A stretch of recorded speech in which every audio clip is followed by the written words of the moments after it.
warahmatullahi wabarakatuh. Salam sejahtera bagi kita semua. Om Swastiastu, Namo Buddhaya, salam kebajikan. Yang saya hormati para pemateri yang telah hadir pada kegiatan hari ini dan para peserta kegiatan Sharing and Motivation. Pertama-tama marilah kita panjatkan puji syukur kehadirat Tuhan Yang Maha Esa, karena berkat rahmat dan karunia-Nya lah kita dapat berkumpul dan dihubungkan dalam kegiatan Sharing and Motivation Sekolah Rakyat Marun, Fakultas Hukum Universitas Negeri Semarang. Sebelumnya izinkan saya untuk memperkenalkan diri terlebih dahulu. Nama saya Feris Ramita Alamsyah sebagai pembawa acara yang akan membersamai teman-teman pada kegiatan hari ini dan juga akan memoderatori para pemateri pada kegiatan hari ini. Sebelum kita memasuki rangkaian acara, izinkan saya untuk membacakan susunan acara terlebih dahulu. Yang pertama adalah pembukaan, kedua adalah pembacaan tanda tertib, ketiga adalah penyampaian materi, keempat adalah sesi tanya jawab, kelima adalah sharing session, dan yang terakhir adalah penutup. Baik, selanjutnya saya akan membacakan tata tertib terlebih dahulu. Peserta hadir 5 menit sebelum acara dimulai. Peserta diharapkan untuk menyalakan kamera dan mematikan mikrofon selama pemateri berbicara. Peserta diperbolehkan bertanya apabila sudah dipersilahkan. Pertanyaan bisa disampaikan secara langsung melalui raise hand atau dalam room chat. Kepada seluruh peserta, harap menjaga kondusivitas saat berlangsungnya acara. Baiklah, para hadirin, untuk mempersingkat waktu, langsung saja kita masuk ke rangkaian inti kita pada hari ini, yaitu pemaparan materi. Oke, teman-teman, jadi langsung aja kita santai. Teman-teman yang mau on cam, yang mau sambil makan juga boleh, karena di sini saya sebagai MC, sebagai moderator, juga sebagai pemateri, akan sedikit sharing-sharing. Jadi, kalau untuk di UNES itu, jalur mandirinya itu sebenarnya ada beberapa kategori, yaitu ada pertama dari jenjangnya dulu ya, ada jenjang S1, S2, S3. Nah, kita akan membahas khusus untuk S1 ya. Jadi untuk S1 itu ada yang namanya jalur mandiri prestasi dan jalur mandiri jalur reguler. Nah, di jalur prestasi ini sebenarnya aku sangat menyarankan ya, ini aku aja ya biar lebih akrab. Sebenarnya aku sangat menyarankan teman-teman yang punya prestasi yang waktu SMA-nya istilahnya nggak bisa diem, mau kesana kesini terus ikut berbagai kegiatan. Aku sangat menyarankan teman-teman untuk mengikuti jalur mandiri yang prestasi, apalagi kalau misalnya teman-teman sudah membuahkan hasil. Buat rekomen akun Instagram info-info tentang PTN. Kemudian yang kedua itu kalian tuh harus aku saranin buat jadwal gitu loh, jadwal belajar. Jadi misal ya, ini kan 7 hari, seminggu kan 7 hari ya. Mungkin di hari Senin tuh kalian belajar sosiologi sama PU. Terus di hari Selasa mungkin kalian belajar PPU sama sejarah. Terus di Rabu kalian belajar PK sama matematika, terus di Kamis PBM sama ekonomi, dan di Jumat itu kalian bisa tuh mereview materi-materi yang udah kalian pelajarin di 4 hari ini, biar kalian tuh lebih paham gitu loh sama materi UTBK ini. Terus di Sabtunya kalian bisa ikut tryout, kalian latihan soal gitu kan, bisa tuh kalian ikut tryout di Instagram tuh banyak banget tryout gratis. Nanti aku ada aku rekomen akun Instagram buat tryout. Terus kemudian di hari Minggunya kalian berbuat diri kalian sendiri, hari libur kalian sendiri. Jadi kalian bisa buat nonton series Thailand, nonton series Korea, nanti kalian bisa puas-puasin, mungkin jalan-jalan keluar, mungkin itu buat hilangin penat kalian aja ya, biar nggak terlalu stres gitu.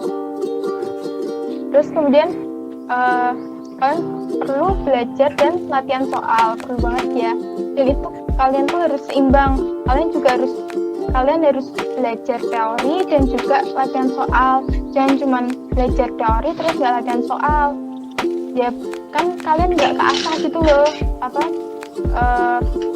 kemampuan kalian udah paham belum sih sama materi itu kan. Kalau kalian nggak latihan soal belum keasah kan.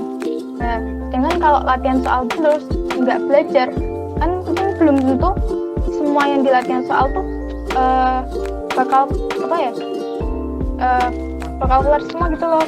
Kadang juga ada dari teori-teori gitu loh. Jadi semua tuh harus balance gitu loh sama-sama. Terus yang keempat yaitu kalian tuh harus berdoa prioritasin Tuhan kalian, kalau Allah gitu ya. Kalian tetap harus jalani ibadah kalian, jangan yang aku lagi TO nih nanti aja sholatnya, aku lagi belajar nih nanti aja lah sholatnya gitu-gitu. Berkeputusan sebagai gap year karena setiap orang itu kan psikisnya beda-beda, setiap orang itu memiliki mental yang berbeda-beda. Jadi anak gap year itu harus punya mental baja, di mana kita dihadapkan pada statement-statement di negeri kita ini yang masih memiliki pandangan yang mengesampingkan, terlalu memandang sebelah mata gitu loh seorang gap year. Kita dihadapkan pada statement-statement seperti itu, apalagi kalau orang bicara masalah cuti atau masalah jeda itu pasti konotasinya, korelasinya mereka pikirannya mesti tertuju pada satu, yaitu pengangguran, ya kan? Iya kan? Jadi untuk gap year itu sebenarnya benar-benar perjuangan yang nggak bisa sembarang orang lakuin, teman-teman.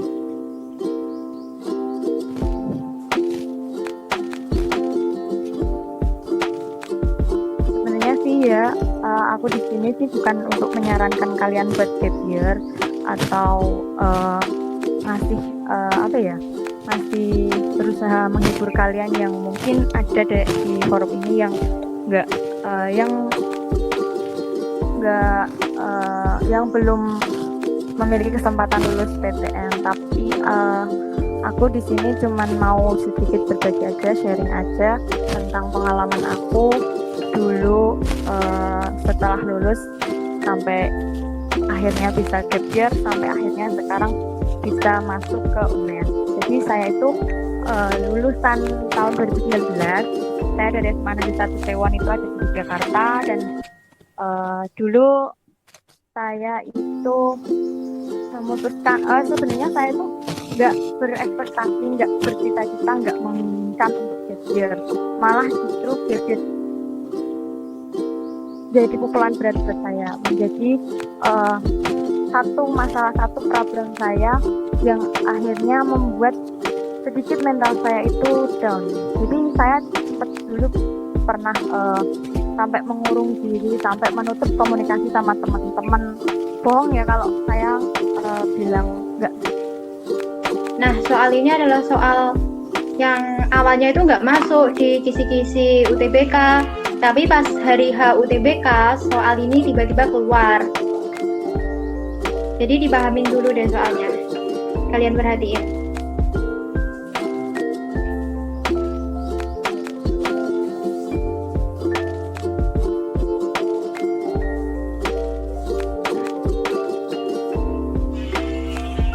Nah, tadi kan soalnya itu K sama dengan 5. Nah, 5 itu berarti di huruf kelima, abjad kelima, berarti itu kan E, berarti K-nya itu ditaruh di awal. Kayak ini. Kalian perhatiin.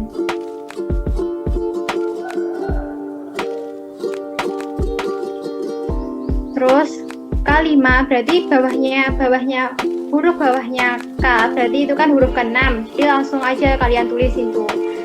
K, L, M, N, O, dan seterusnya itu berurutan dari abjad kelima sampai abjad yang terakhir.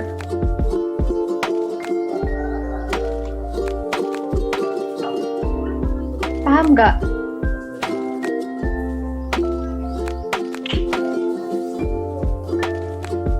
Ayo teman-teman boleh bersuara, karena ini kan pembahasannya tentang soal, takutnya nanti kita salah menyampaikan. Mungkin teman-teman bisa respon on mic, silahkan. Paham Kak. Ya ini kan jadi H, K, X, G, V, G, I, G, N. Nah itu dibacanya berapakah dari huruf H? Huruf H itu kan tepatnya di huruf B kan ya. Soalnya letaknya itu sesuai dengan K sama dengan 5. K sama dengan E karena itu huruf abjad kelima. X sama dengan R, G sama dengan A, V sama dengan P. Itu loh, kalau misal memang KKM-nya tinggi tapi nilai kalian kayak turun gitu ya, mungkin ya jika sedikit kemungkinan buat kalian lolos gitu loh. Jadi kalian tuh ya itu harus ini 4 ini yang tadi sebutin: akreditasi sekolah, nilai rapor Kalau bisa sih kayaknya nggak monoton. Jadi kalau misalnya ya semester 1 kalian dapat rata-rata 80. Terus nanti semester 2 juga dapat 80 juga. Terus nanti di semester 3 kalian dapat 81. Terus semester 4 kalian turun ke 79. Itu kemungkinan untuk lolosnya sangat kecil. Bahkan nggak ada. Jadi kalau bisa, kalau ini ada yang masih kelas 10 ya usahain nilai kalian itu meningkat, jangan sampai monoton ataupun turun. Gitu menurut aku. Ya, seperti itu teman-teman. Terus juga harus diingat lagi satu, mungkin di sekolah teman-teman tuh ada yang namanya pemetaan ya. Jadi di pemetaan itu setiap yang lolos SNMPTN di jenjang sekolah, di tingkat sekolah itu akan dipetakan nih. Misalnya murid A, si Rini sedikit feedback dari teman-teman nggak? Kesan dan pesan dari teman-teman kayak gitu. Mungkin 2-3 orang cukuplah. mau menyampaikan kritik dan sarannya.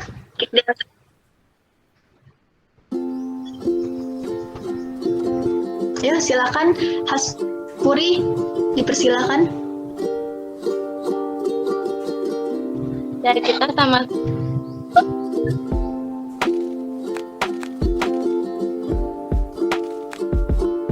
ya kita karena sama-sama belajar jadi ditingkatkan lagi bicaranya.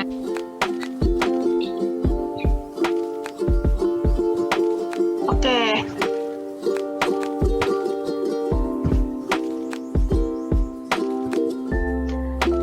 Oke, mungkin aku bacain aja ya. Jadi kalau dari Kak Reza itu sarannya lebih banyak atau sering lagi seperti ini, terus kritiknya lebih tepat waktu. Oke, siap Kak. Memang mohon maaf sekali. Oke. Ya, silakan Kak. Lebih banyak seperti ini, anymore. Jadi kalau dari aku seperti itu teman-teman. Terima kasih ya teman-teman sudah gabung sampai akhir kayak gini. Terima kasih, terus juga tetap semangat. Jangan lupa usaha dan berdoa. Terima kasih. Assalamualaikum warahmatullahi wabarakatuh.